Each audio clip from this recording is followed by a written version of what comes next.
오늘 설교의 제목을 환인연소라고 정했는데요. 이게 아마 어떤 의미인지 이제 본문을 읽어보신 분은 눈치채신 분들이 있을 거라고 생각이 듭니다.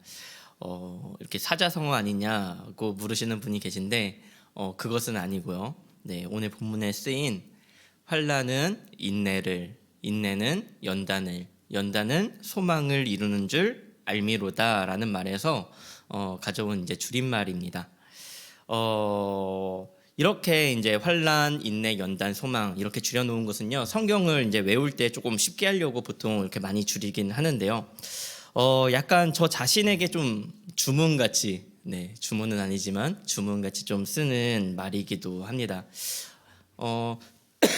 한때는 제 이제 프로필 알림말이기도 했는데요. 이렇게 삶에서 닥쳐오는 이제 어려움이나 그런 상황 속에서 늘 이렇게 인내하고 이것이 연단이 되고 또 하나님을 바라보는 소망이 되어져야 된다, 이렇게 끊임없이 되새기던 말이었고 저에게도 굉장히 이제 많은 도전을 주었던 말씀이기도 한 것 같습니다. 그러면서 제가 이제 지난주에 이제 본문을 정하면서 이렇게 이제 이거를 해봐야 되겠다라고 생각을 했는데, 사실 잘 생각해 보니까, 말씀을 준비하면서 잘 생각해 보니까 이 본문을 선택한 곳에는 사실 좀 또 아픔이 있었던 것 같더라고요. 네, 분명히 이제 원래 김희두 목사님께서 장담을 하셨었거든요. 나는 아플 계획이 없어, 이렇게요. 장담을 하셨는데 제 계획 속에도 목사님이 아플 계획은 없으셨는데, 네, 이렇게 바쁘게 이제 지난 주에 이제 바쁘게 시간을 보내면서 본문을 정하다 보니 약간 이제 고난이라는 주제를 좀 계속 묵상을 했던 것 같습니다.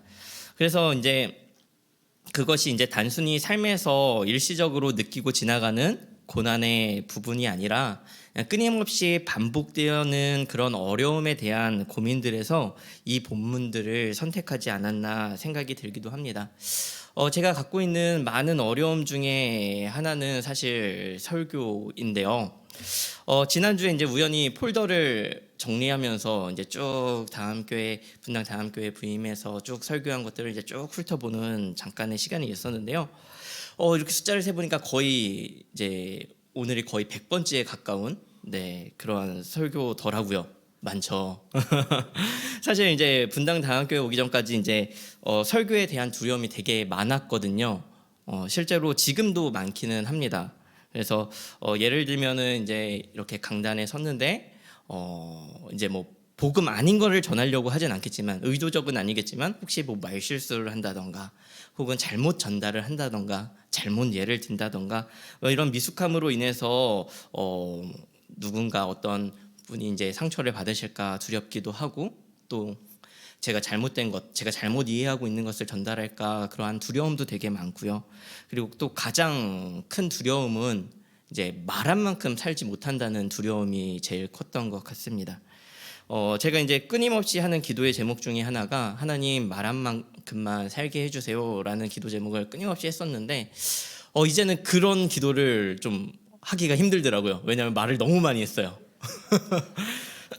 말을 너무 많이 가지고 말한 만큼 살게 해달라는 거는 거의 이제 좀 너무 이제 염치 없는 기도가 아닐까 하는 정도로 너무 많이 그런 마음의 부담감이 있는 것 같습니다.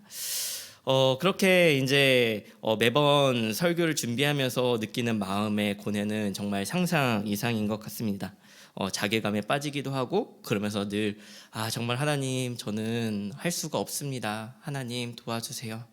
정말 제가 하는 것이 아니라 하나님의 하는 것으로, 하나님의 말씀으로 전할 수 있도록 도와주세요. 이렇게 끊임없이 기도를 하는 것 같고, 그러면서 수도 없이 제 머리를 쥐어뜯는 것 같습니다. 오늘도 머리카락이 꽤 많이 빠진 것 같습니다. 그러면서 줄곧 이제 되새기는 하나의 이제 주문 같은, 네, 환인 연소도 늘 생각하게 되는데요.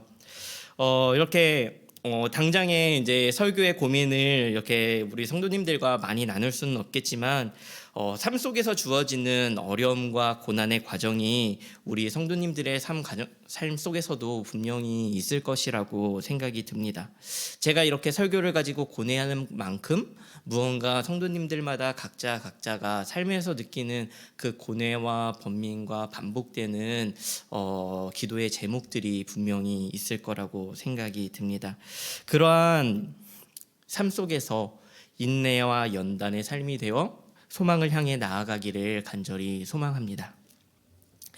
오늘 우리가 함께 읽은 본문은 환난과 고난을 전제로 하고 있습니다. 환난과 고난이 올 것이라는 것을 당연하게 이야기하고 있는 것입니다. 그리고 이 고난은 우리의 잘못에서 비롯된 것도 아니고 하나님을 잘 믿는데도 불구하고 찾아오는 고난들에 대해서 이야기를 하고 있는 것 같습니다. 삶에 아마 어려움이 조금도 없으신 분은 아무도 없을 겁니다. 돈이 아무리 많더라도, 그리고 아무리 높은 지위를 가졌더라도 저마다의 어려움이 있는 것은 부정할 수 없는 사실이고, 그렇게 모두가 고난 가운데서 살아가고 있습니다. 오늘 본문의 환난은 그냥 삶 속에서 겪는 단순한 어려움을 의미하는 것만은 아닙니다. 하나님을 믿음에도 불구하고 외적인 환경에서 생기는 어려움을 말하고 있는데, 하나님으로 인해 겪는 어려움, 압박, 억압, 이런 것들을 의미하고 있는 것입니다. 당시의 상황들을 고려해 보면 우리가 쉽게 유추할 수 있는 부분인데요. 초대교회 사람들이 겪을 수밖에 없었던 가난, 궁핍, 슬픔, 핍박, 박해, 이런 것들은요 사실 굉장히 많았습니다. 로마서는 사실 우리가 잘 알고 있듯이 사도 바울이 이제 기록한 것인데, 당시에 그리스도인들은 많은 핍박을 받고 있었습니다.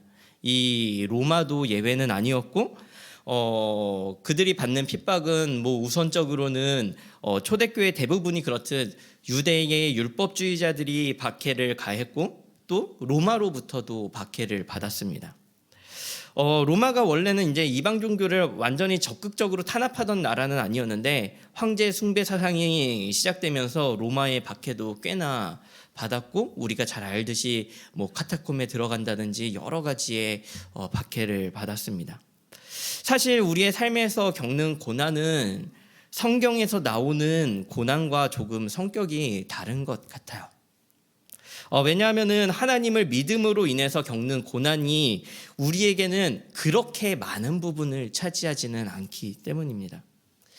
제가 청소년부를 담당하고 있다 보니 청소년부를 예를 들어보자면요, 사실 아이들의 모습을 보자면요, 하나님을 믿어서 핍박을 당한다기보다는 오히려 하나님을 안 믿어서 핍박을 당하는 것 같은 그러한 모습들을 보여줄 때가 있습니다.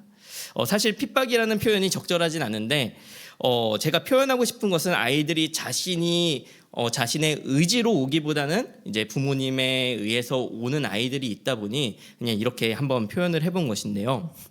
그런 아이들에게 이제 하나님을 믿지 않음에도 불구하고 하나님을 나와야 하는 그런 환경 속에 있는 아이들에게 분명히 이제 하나님을 믿음으로 인해서 가해지는 핍박은 아마 그들의 삶에는 없을지도 모릅니다.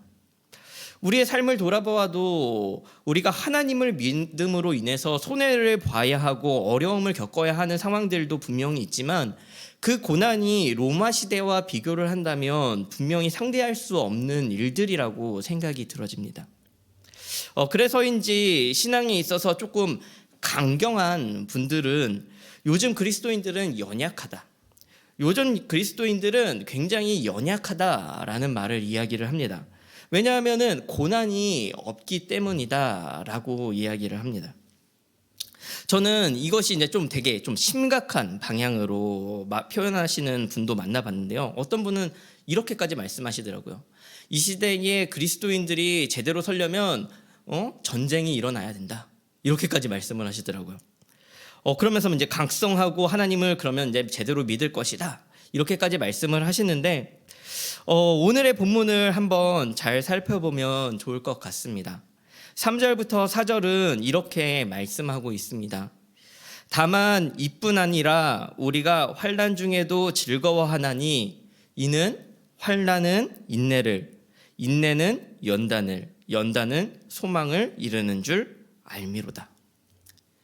환난은 인내는 연단을, 연단은 소망을 이룬다라는 말씀을 보면요, 마치 신학의 성숙은 고난으로부터 만들어진다라고 말을 하는 것과 같은 느낌을 주는 것 같습니다.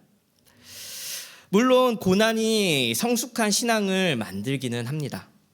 고난이 닥쳐올 때 기도도 하게 되고, 우리가 고난이 닥쳐올 때 하나님을 의지하게 되는 것이 연약한 우리들의 삶일 것 같아요. 하지만 정말 성숙한 신앙이 고난에서부터 오는 것이라면 우리의 나약함과 연약함을 위해서 하나님께서 우리에게 고난을 부어주시길 아마 기도를 해야 하는 것이 맞는지도 모르겠습니다. 하나님 고난을 주십시오. 아마 우리 중에 그렇게 기도하시는 분은 없으리라고 믿습니다. 제가 이런 이야기를 하는 것은 오늘 본문이 무엇을 이야기하고자 하는가를 나누고 싶기 때문입니다. 그러니까 먼저 된 것이 무엇이고 나중 된 것이 무엇인지 우선순위를 확실히 하기 위해서 말씀을 드리는 것입니다. 오늘 본문은 고난이 있는 신앙과 고난이 없는 신앙을 비교하려는 말씀이 아닙니다. 오늘의 본문은 하나님을 위하여 박해를 받으면 유익하고 상급이 하늘 창고에 쌓인다라고 말을 하고 싶은 것도 아닙니다. 오늘의 본문은 구원이 어떤 것인지를 말하고 싶은 것입니다. 그러니까 구원받은 사람과 구원받지 않은 사람에 대해서 이야기를 하고 싶은 것입니다. 고난을 통해 얻은 신앙의 유익을 말하는 것이 아니라 고난이 있을지라도 구원은 고난마저 소망으로 바꾸는 것이다 라고 이야기하는 것입니다. 요즘 저희 딸이 좀 자주 아픕니다. 자주 아픈데요. 7월 달에 이제 장염을 시작으로 해서 한 번은 넘어져서 얼굴을 잔뜩 까고, 또 감기에 걸리고 수족구에 걸리고, 또 RSV 바이러스인지에 걸리고, 또 감기에 걸리고 계속 돌아가면서 아픈 거예요. 나흘만 하면 또 아프고 또 아프고. 코로나가 안 걸린 게 신기할 정도인데 계속 이렇게 아픕니다. 그리고 밤이면은 자꾸 열도 오르고 이래요. 이전까지는 건강해서 잘 몰랐는데 이렇게 아내가 한 달 정도 이렇게 직장을 가지 못할 정도로 아프고, 또 그 이후에도 중간중간에 이제 직장을 빠질 만큼이나 계속 아픈 일들이 생겼습니다. 나름 이제 속상해하고 있으면은 이런 이야기를 쉽게 들을 수 있습니다. 아마 다들 해보거나 들어보셨을 것 같은데요. 아이들은 아프면서 크는 거야. 아프면 크더라. 이런 이야기를 주로 합니다. 그 말이 정말 맞는 것 같습니다. 정말 몰라보게 컸거든요. 이제 좀 아프고 조금 나아지니까 막 대들고 TV 보여달라고 떼쓰고 뒤집어지고 이럽니다. 아이들은 아프면서 큰다고 하는 이야기를 할 때에는 사실 그 안에 믿음이 있는 것 같습니다. 어떤 믿음일까요? 다시 건강하게 회복될 것이라는 믿음이 있는 것입니다. 만약에 심각한 소아암에 걸린 아이가 있다면 그 부모에게 괜찮아요, 아프면서 크는 거예요, 이렇게 말할 수 있는 사람은 아무도 없을 것입니다. 아마도 그저 축복과 응원의 메시지를 보낼 거예요. 힘내십시오. 함께 기도하겠습니다. 이렇게 응원을 하겠죠. 왜냐하면 그 병의 크기가 아픔을 위한 것이다 라고 말할 자신이, 그것이 크기 위한 아픔이다 라고 말할 자신이 없는 것이죠. 낫는다는 확신이 있다면, 그리고 아픔을 통해 성장할 수 있다는 확신이 있다면 말을 할 것입니다. 그러나 확신이 없으니 그런 말을 할 수가 없는 것이죠. 구원받은 자에게 고난은 어린아이가 아프면서 크는 것과 마찬가지다라는 것입니다. 아프죠. 안 아팠으면 좋겠죠. 대신 아파주고 싶은 마음도 있을 것입니다. 그러나 괜찮습니다. 왜냐하면 조금만 참으면 되기 때문입니다. 조금만 견디면 더 이렇게 한층 강한 면역력으로 성장할 수 있기 때문입니다. 왜요? 구원받은 자이기 때문입니다. 하나님은 변하지 않으시는 분이시고 하나님의 구원은 변하지 않기 때문입니다. 오늘 본문이 이야기하는 것 중에 가장 중요한 핵심이 있다면 그것은 고난이 유익이 된다라는 것 이전에 더 확실한 우리에게 주는 그 말씀은 구원은 변하지 않는다라는 것입니다. 우리에게 주어진 구원은 고난, 어떤 큰 고난이 온다 할지라도, 어떤 박해가 온다 할지라도 결코 변하지 않는다라고 하는 것입니다. 우리가 하나님과 원수되어지고 죄로 인해서 하나님과 원수처럼 되었던 우리의 사이가 예수 그리스도의 죽으심으로 말미암아 우리가 화평함을 입었는데 그 화평함이 결코 무언가 다른 무언가에 의해서 없어지는 것이 아니다라고 하는 것입니다. 우리에게 주어진 구원이 확실한 것이라는 것입니다. 그렇기에 우리에게는 과정도 중요한 것이 되는 것입니다. 본문 로마서 5장 1절부터 3절을 한번 같이 읽어봤으면 좋겠습니다. 5장 1절부터 3절인데요. 함께 읽도록 하겠습니다. 시작. 그러므로 우리가 믿음으로 의롭다 하심을 받았으니 우리 주 예수 그리스도로 말미암아 하나님과 화평을 누리자. 또한 그로 말미암아 우리가 믿음으로 서 있는 이 은혜에 들어감을 얻었으며 하나님의 영광을 바라고 즐거워하느니라. 다만 이뿐 아니라 우리가 환난 중에도 즐거워하나니 이는 환난은 인내를. 3절에서 즐거워한다와 2절에서 즐거워한다라는 표현은요, 똑같은 말인데요, 자랑한다라는 의미를 가지고 있습니다. 구원으로 인하여 환난이 온다 하여도 그것을 가지고 자랑한다라는 것입니다. 왜냐하면 구원받은 자는 이 고난은 결국 의미가 없다는 것을 알고 있기 때문입니다. 지금 비록 당하는 어려움이 있다고 하여도 결국에는 저 천국 하늘나라에 갈 것이기 때문입니다. 애통하는 것이나 슬픔, 죄와 고난이 없는 저 하늘나라에서 살아갈 것이기 때문입니다.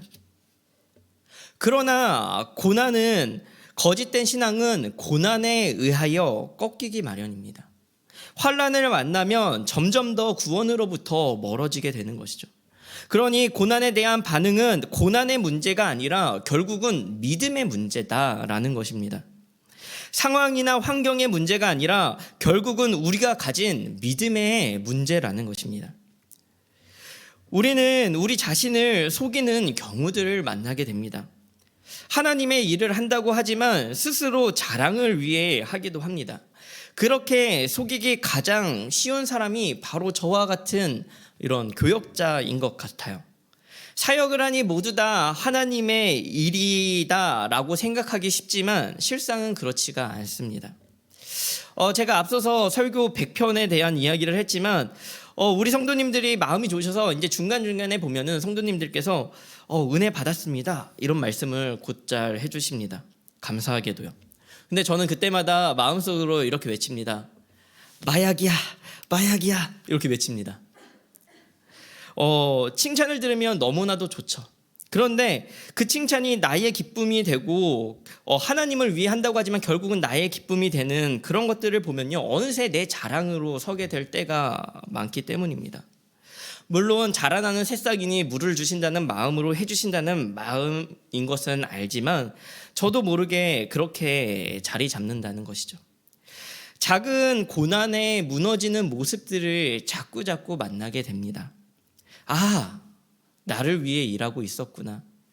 아, 우리의 행위나 노력이나 선행이 이런 것들이 결국 나를 위한 것이었구나. 우리는 고난 앞에서 끊임없이 무너지는 자신을 만나게 됩니다. 왜 고난 앞에서 무너집니까? 그것이 결국은 하나님을 위해서 했던 것들이 아니라 나를 위해 했던 것들임을 깨닫게 되기 때문입니다. 이것이 단순히 하나님의 일일 뿐일까요? 그렇지는 않습니다. 우리가 살아가는 삶 역시나 하나님께서 우리에게 주신 삶이고 하나님을 위해서 살아가는 삶입니다.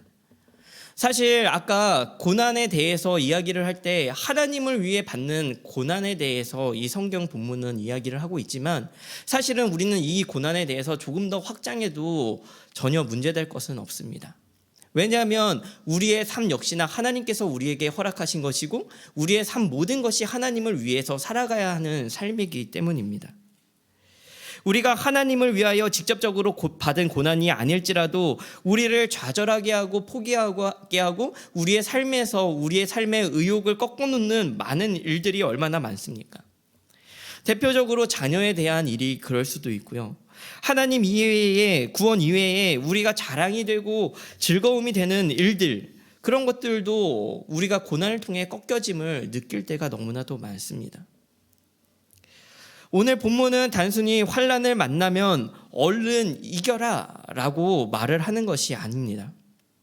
구원받은 자라면 만나면 이길 것은 분명하지만 결국은 그 과정을 우리가 어떻게 이겨내느냐에 대해서도 분명히 집중하고 있는 것입니다.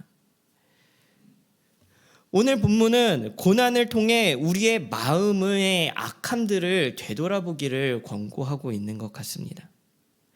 시련과 환난이 닥쳐올 때에 엄습하는 불안한 마음들, 그럼에도 불구하고 인내하고 연단하고 소망을 바라보며 그러한 과정들을 겪는 것들을 계속해서 겪으라는 격려의 말씀인 것입니다. 환난은 인내를 만들어낸다고 하는데 이 인내는 그냥 참고 견디는 수동적인 의미가 아닙니다. 헬라어 히포모네라고 하는 말은 능동적으로 이 세상의 시련과 시험을 이겨내는 것입니다. 고난에 대해 단순히 참고 견디는 것이 아니라 능동적으로 맞선다는 것입니다. 연단은 금속을 타오르는 용광로에 집어넣어 모든 불순물을 제거시키는 것을 의미하는데 연단의 과정은 이러한 인격적 단련의 과정들을 의미하고 있는 것입니다. 결국은 이 고난을 통해서 능동적으로 대처하고 그리고 신앙의 완숙함과 인격의 성숙함을 이루어간다는 것을 이야기하는 것이죠. 끊임없는 시험과 환난의 문제에 봉착했을 때 당장은 이해가 안 될 수도 있지만 이 믿음은 우리로 하여금 하나님을 돌아보게 하고 하나님께서 약속하신 것, 하나님께서 말씀하신 것들을 끊임없이 우리로 하여금 기억하게 한다는 것입니다. 그러니까 우리가 이러한 과정들을 거치는 것, 우리가 믿음의 주요 곧 온전케 하시는 예수 그리스도를 바라보는 이 과정들이 이것이 계속 우리에게 경험되어져야 한다라는 것을 이야기하는 것입니다. 우리의 승리는 확실한 것이지만 이 과정 또한 우리에게 의미가 있는 것입니다. 왜냐하면 이 과정은 마치 우리가 운동을 하는 것과 마찬가지라는 것이죠. 우리가 처음에는 운동을 할 때에 1kg를 들었다면 이것을 계속 반복하면 2kg를 들 수 있고 이것을 계속 반복하면 3kg, 4kg, 5kg 이렇게 끊임없이 근육이 키워지는 것과 같이 이 환난을 통해서 우리가 인내하고 연단하고 하나님을 바라는 그 소망의 과정이 끊임없이 우리의 신앙의 성숙함뿐만이 아니라 우리의 영적인 근육을 키워갈 것이라는 것입니다. 제가 오늘의 제목을 환인연소라고 이름을 붙이면서 끊임없이 제가 경험했던 이 과정들을 함께 공유하고 싶은 부분은 바로 이것입니다. 이 고난의 과정 속에서 끊임없이 되새기며 반복되어져야 한다는 것입니다. 반복되는 고난이 우리에게는 힘이 될 수 있고 지칠 수 있지만 우리가 이것을 이겨내는 과정이 그 자체로 의미가 있다라는 것입니다.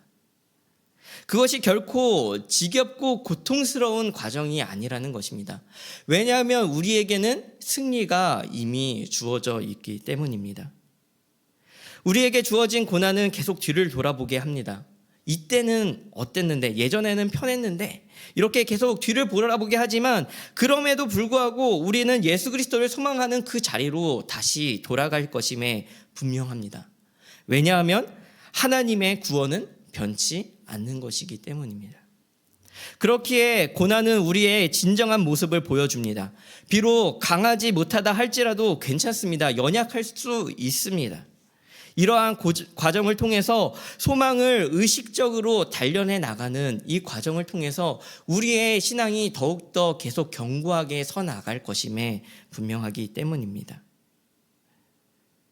그렇기 때문에 우리는 끊임없이 이러한 고난의 과정이 늘 기쁘게 여겨지진 않을지라도 이 고난을 통해서 우리에게 주어지는 유익이 있음을 기억하고 끊임없이 그것을 바라보아야 하는 것입니다. 오늘의 말씀을 정리하고자 합니다. 결국 우리는 구원받은 자입니다. 하나님의 구원은 결코 변하지 않습니다. 그 어떤 고난이 우리에게 닥친다 할지라도, 반복되는 고난들이 우리를 날마다 힘들게 할지라도 우리를 승리의 자리로 서게 할 것입니다. 그렇기에 하나님을 의지하시며 날마다 하루하루를 고군분투하시며 하나님을 의지하면서 살아가는 우리 모든 성도님들이 되시기를 간절히 소망합니다.